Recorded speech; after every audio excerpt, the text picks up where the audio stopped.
I want to make sure we're covering as many of these topics as we can, and I've got a funny feeling that the United dash or keep is going to keep us in conversation for a while.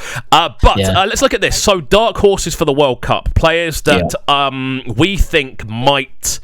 or teams essentially we think might go further than a lot of people are expecting. Now, the last Euros, I called my two dark horses as Italy and Turkey.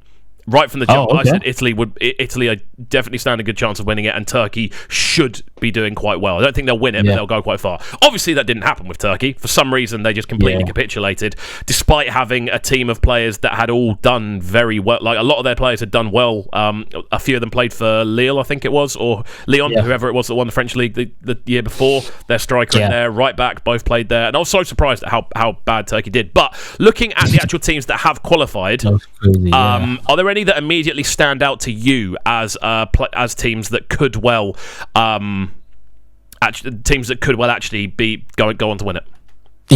So with what's it called, with the World Cup, it's 8 groups, right? So in my opinion, I'll take it group by group. I would say in Group A, the team that actually I'm not being biased or anything here, but Senegal should easily qualify from that group. I think Senegal should finish top of that group personally, because Netherlands aren't that. Netherlands should be way better than they are, but they're just not. Yes, they're not. That's exactly obviously, because unfortunately, they have the situation with Louis van Gaal at the moment. 20 years, exactly, with the horrible news. But 20 years ago, I would never say Senegal has got a chance. Like, that's the truth. I mean, but we know how football works now in the Netherlands. And in Group B, England. No, because again, I'm not being biased, but we've got the players. There's if no Scotland way. If Scotland qualify for the tournament, they should get out of that group.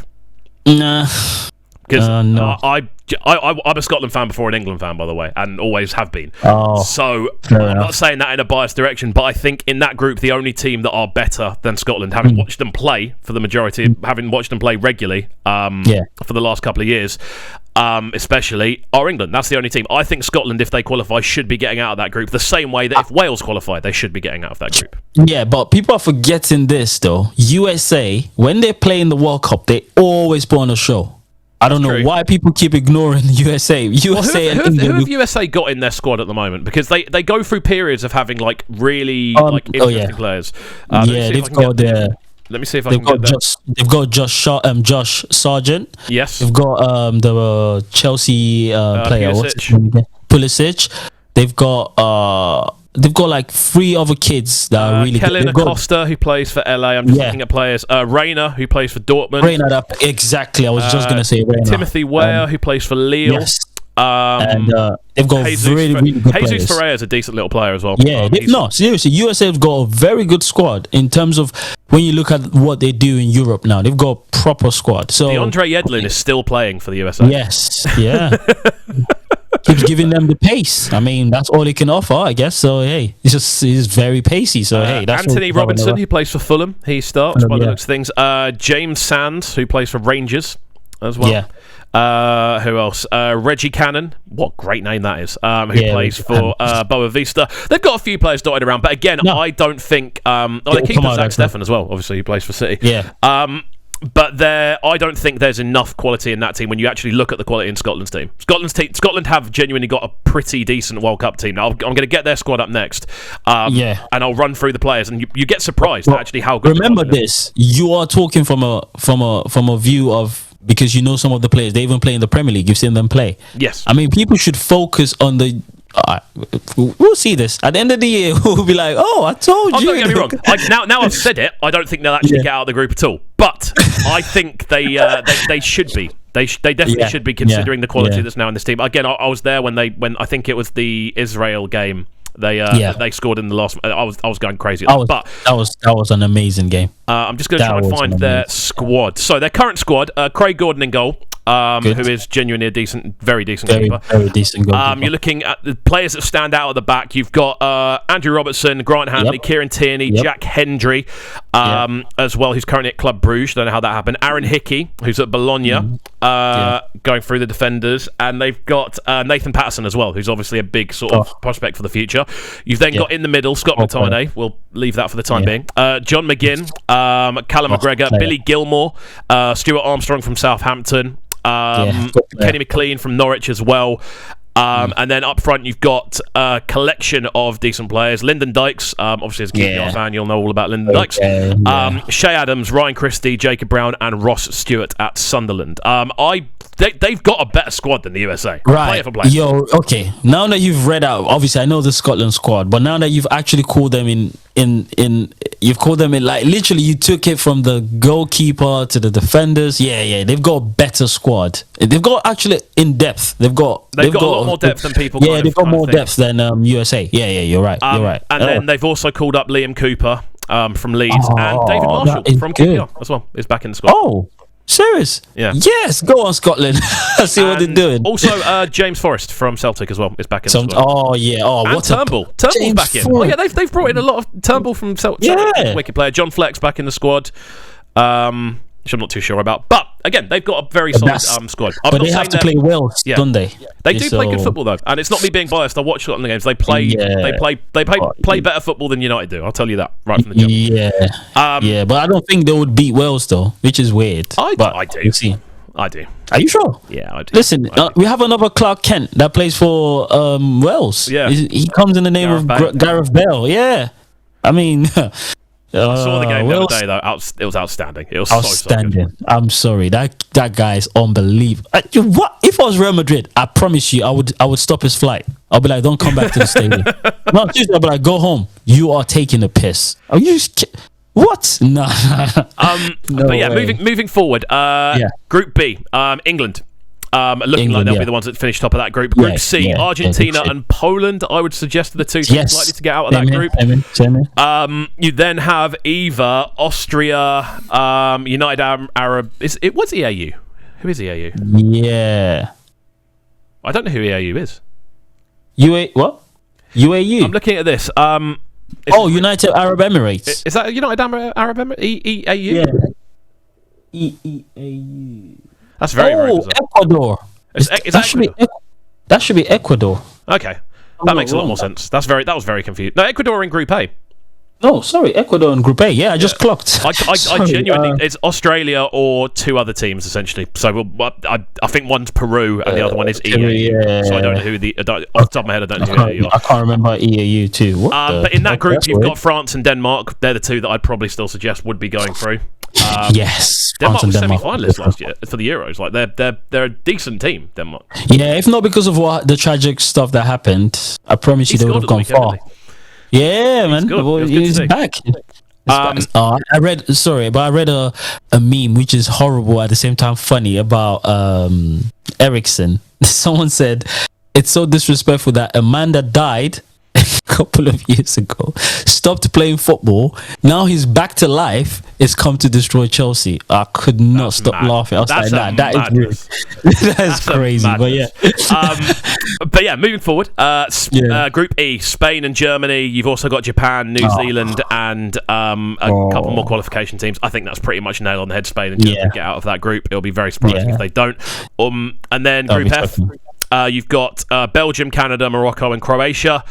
Again, you have to look at Belgium and Croatia. I think they're the two that. I'm sorry, I'm gonna stop you right there. At the moment, the buzz the Canadians are feeling, I think Canada might sneak. Is it? They've got Jonathan David and Davis. Davis, yeah, and they've got like 4 other decent players. I can't remember the names again, but I feel there's a fair few Canadian players in the German league. I feel that kind of come through youth academy stuff. Like there used to be a lot of American players in the German league as well. That's what they do. They just pluck them from the United States. That's the route in, it's interesting. We'll see. We'll see on that one. Again, I haven't watched Canada enough to know. Canada, so I don't know. But then Group G: Brazil, Serbia, Switzerland, Cameroon. I can't call that. Brazil, you'd expect to. Brazil and Cameroon will go through for me. You reckon? Okay. Who have Cameroon got in the squad at the moment? Cameroon have got what's they called? They've got their top striker right now. What's his name? That used to play for Porto. Are you kidding me? Can't remember his name now. It was the highest goal scorer during the African Cup of Nations. Let me see if I'm going to bring up their name. Abubakar. Okay. Abubakar. They've got the player that plays for Fulham. What's his name again? The midfielder. They've got decent players. So I'm looking through their squad now. They've got Onana from Bordeaux. Goalkeeper. The keeper, Andre Onana in goal as well. 2 Onanas, that's pretty cool. They've got St Etienne, Makuda. I can't see a lot of players I recognise in this squad. You then have for Bayern Munich, they've got Choppy Motings in there as well. He's still in the squad. Akambi's in there from Lyon. That's a huge player. Anguissa from Napoli. He's on loan to Napoli, but plays for Fulham. And he's a very good player. Pierre Koundé as well from Olympiacos. It's an interesting team. There's quite a few players in there that I don't. The thing is, they come together and play as a team. Yeah, okay. And that's what's more scary. Why Brazil? It's more individuals, if you know what I mean. You're gonna have someone like Neymar trying to take the shine as usual, trying to skill and all I of that. think Brazil will be a better team without Neymar personally, and I've held that opinion for a long period of time. 1,000,000%. But I reckon it might be the summer of Vinicius Junior, or the winter of Vinicius Junior on the kind of global stage. And then in Group H, you have Portugal, Ghana, Uruguay, and South Korea. It's between Uruguay and Ghana, behind Portugal. I think Portugal should comfortably win that group. Portugal should. My dark horses for the whole thing are Portugal. Is it for the whole tournament? I think they have the best attack in world football by like a long, long way. Oh yeah. Oh, this squad is too exciting. I'm sorry. But then you look at the midfielders there as well. It's a shock that they didn't perform for the Euros. I'm sorry. I was so surprised. I'm just going to bring their squad up because I love looking at Portugal's squad. They are too exciting. I'm sorry. Like when you look at the Portuguese squad. So the only issue I think they have is at centre back, because they've got they've obviously got Diaz though. Diaz. They've obviously got Diaz in the kind of middle, but then you who's injured at the moment, I think, but it will be back for the time the tournament comes around. In goal, you've got Rui Patricio and Jose Sarr, two players that are both performing pretty well. I think Jose Sarr might move in front of Patricio pretty soon. But again, you look at the list of defenders. So Nuno Mendes from PSG, Pepe, Guerrero from Dortmund, Jose Font at Lille, Cancelo, Cedric Suarez from Arsenal, Diego Dalot from United, Inacial from Sporting CP, and Thiago Giallo from Lille. So again, you've got not the best list, but solid. There's a lot of solid players on that list. Yes. I mean, if I had that squad, I would just play a 3-4-3. But carry on. You've got the wing backs to do it there as well with Cancelo and Guerrero. You can really, really motor forward and just run. I'd probably run the back three of probably Pepe, Font, and Diaz. Diaz. Yeah, that's what it is. 3-4-3. But then we get into the middle of the park, which is where it gets very interesting. You've got Vitinha from Porto. You've then got, this is where it gets really exciting, João Moutinho at Wolves, Bernardo Silva at City, Bruno Fernandes at United, Danilo Pereira from PSG, William Carvalho at Betis, Otavio from Porto, and Nunes from Sporting CP. Again, what's the name of I've forgotten his name. The player who used to play, he plays at Lille now, I think. I know what you're talking about. And he was at Bayern. What's his name? Renato Sanchez, that's the one. Renato Sanchez. It's saying here that he is back in the squad. Also, they've got Ricardo Pereira as well, who's been out injured in defence. You're right. I agree with you. They're the dark horses. But then you get to the strikers. This is where I look at it and go, "Oh my word, this is ridiculous." That's without Ruben Neves, that midfield as well, who is top. Yeah, that's crazy. But you look at the attackers they've got. So you've got João Felix, Diogo Jota. Gonzalo Guedes. You've got Leo from Milan, Andre Silva, Cristiano Ronaldo, and then on top of that, you've also got Trincao and Rafa Silva as well. That's crazy.